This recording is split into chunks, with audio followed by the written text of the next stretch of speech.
La Escuela de Atenas por Rafael es una de las pinturas más destacadas del artista Rafael Sanzio.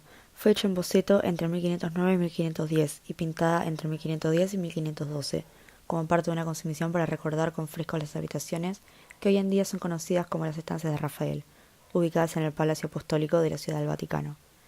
La sala de la asignatura fue la primera en ser decorada y la Escuela de Atenas fue la segunda en ser pintada y finalizada tras la disputa del Sacramento. Su base es de 7 metros con 70 centímetros y su altura de 5 metros. Está situada frente a la disputa de Sacramento. Representa la filosofía a través de una escena en la que narra una sesión entre los filósofos clásicos. En esta obra Rafael adapta el espacio y las leyes de la superficie, ordena las figuras de izquierda a derecha y la perspectiva queda rota por los muros laterales sobresalientes. Debido a que estaría ubicada sobre la sección de la filosofía del Papa Julio II, la Escuela de Atenas muestra a los filósofos científicos y matemáticos más importantes de la época clásica. Los filósofos se encuentran en una arquitectura clásica.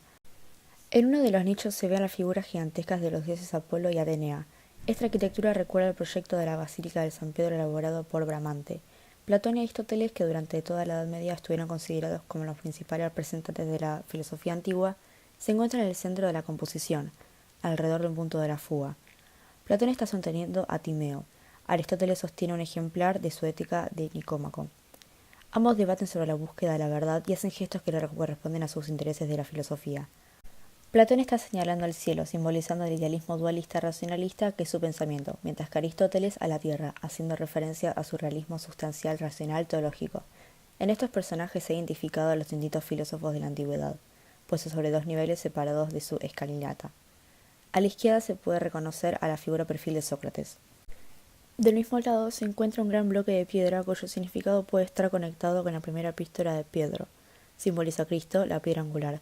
El hombre ubicado sobre el bloque es Heráclito, con los rasgos de Miguel Ángel. Este personaje no estaba en el esbozo o cartón de este fresco, que se conserva en la Biblioteca Ambrosiana de Milán.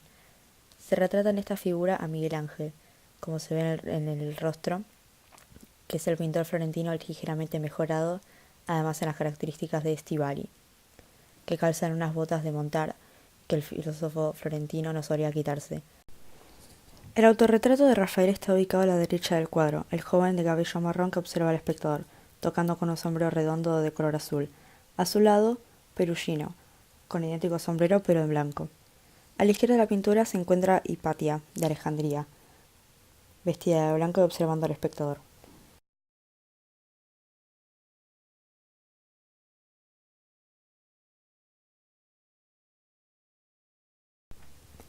El rapto de las Sabinas es una escultura realizada en mármol obrada por Jean de Boulogne, un escultor franco-flamenco activo de Florencia en el siglo XVI. La escultura formaba por parte de una colección ducal de loggia en la plaza de Señora de la ciudad. La obra podemos situarla en la última etapa del Renacimiento italiano durante el llamado Manierismo, en el último tercio del siglo XVI. Se trata de un monumento de ruptura y distorsión de los ideales clasistas del primer Renacimiento y un anticipo de las nuevas formas de expresión del barroco, estilo que sucederá en el tiempo. La obra muestra un episodio mitológico por parte de los fundadores de Roma. Según la leyenda, la escasez de mujeres en Roma, después de la fundación del Rómulo, hizo que buscasen formas para formar familias entre el pueblo de los sabinos, los cuales se opusieron y no permitieron a sus mujeres que se casaran con los romanos, por lo que estos planearon su rapto durante el festival de Rómulo y asistieron diferentes pueblos de zona de los sabinos y durante la fiesta los romanos raptaron a las sabinas. Para recuperar a las mujeres, el legendario rey sabino de Cures, Tito Tasio, declaró la guerra a Roma. Pero las mujeres ya casadas y con hijos se interpusieron entre los combatientes y los sabinos se desistieron a luchar. Después de que se consiguió la paz, Tito Tasio se asoció con un Rómulo, el cual le concedió la mano a su hija Erilicia. Esta escultura mide 4 metros de altura y fue realizada en un solo bloque de mármol blanco y está compuesto por tres personajes desnudos. Un hombre joven que levanta por encima de su cabeza a una mujer que parece luchar para desprenderse de su secuestrador, mientras, atrapado entre las piernas del joven, se encuentra un hombre viejo con muestras de desesperación.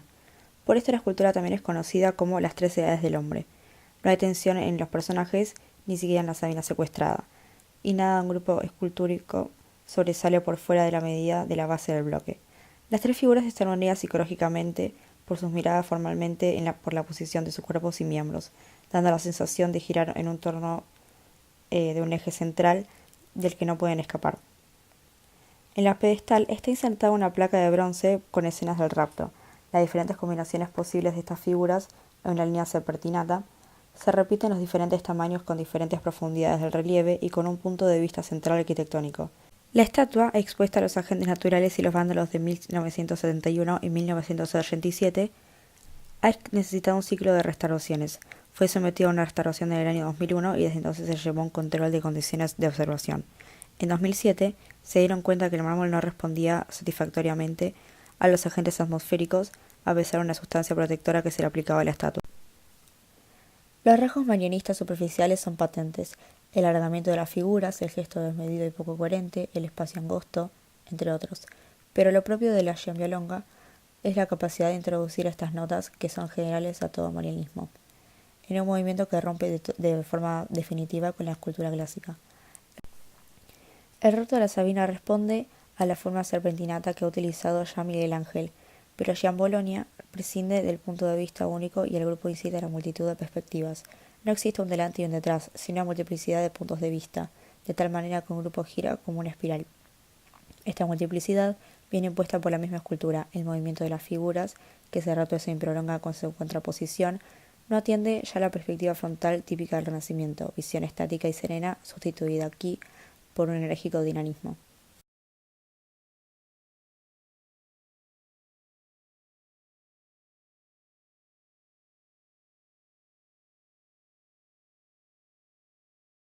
El Hospital de los Inocentes fue un orfanato de Florencia diseñado por Filippo Brunelleschi, quien recibió el encargo en 1419.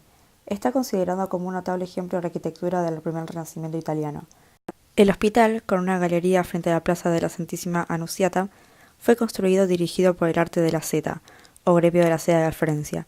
Este gremio era uno de los más ricos de la ciudad, y como la mayor parte de las cofradías, asumía obligaciones filantrópicas.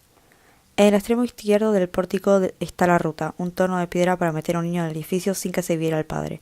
Esto permitía a la gente abandonar a sus hijos anónimamente, para que fueran cuidados en el orfanato. Este sistema siguió funcionando hasta el cierre del hospital, en 1875. Hoy el edificio aloja un pequeño museo del arte renacentista. El edificio, elevado sobre el nivel de la plaza por una serie de escalones que recorren toda la longitud de la fachada, fue construido por varias fases de las que solo la primera, en 1419, tuvo la supervisión directa de Brunelleschi. Las fases posteriores añadieron el ático, pero omitieron las pilastras que parecen haber ideado por el mismo Brunelleschi, y expandieron el edificio un hueco más al sur. El pasillo abovedado en el hueco que queda a la izquierda de la galería fue añadido más tarde. Dado que la galería se empezó antes de que el hospital comenzase, el hospital no fue abierto formalmente hasta 1445. En cuanto a su diseño, Brunelleschi se basó tanto en la arquitectura como en la antigua Roma, como en la arquitectura gótica tardía. La galería o la loggia era un tipo de construcción bien conocido, como la loggia de Inlands. Pero el uso de las columnas redondas con capitaletes de corrección clásica, en este caso de orden compuesto, era una novedad. Lo mismo de los arcos circulares de las cúpulas esféricas tras ellas. Los elementos arquitectónicos estaban articulados en piedra gris que destaca el blanco de las paredes. Este motivo se llevó a conocer como una piedra serena. También era novedad de la lógica proporcional. La altura de las columnas, por ejemplo, no era arbitraria. Si se traza una línea horizontal a lo largo de lo alto de las columnas, se crea un cuadrado con la altura de la columna y la distancia de la columna a la siguiente. Esta ansia de regularidad y orden geométrico se convertía en un importante elemento de la arquitectura renacentista. Encima de cada columna hay un tondo cerámico. Se pretendió originalmente de Brunelleschi que fueran convexidades vacías, pero para el año 1490 encargaron a Andrea de la Robbia de las cuales deberían llenarse.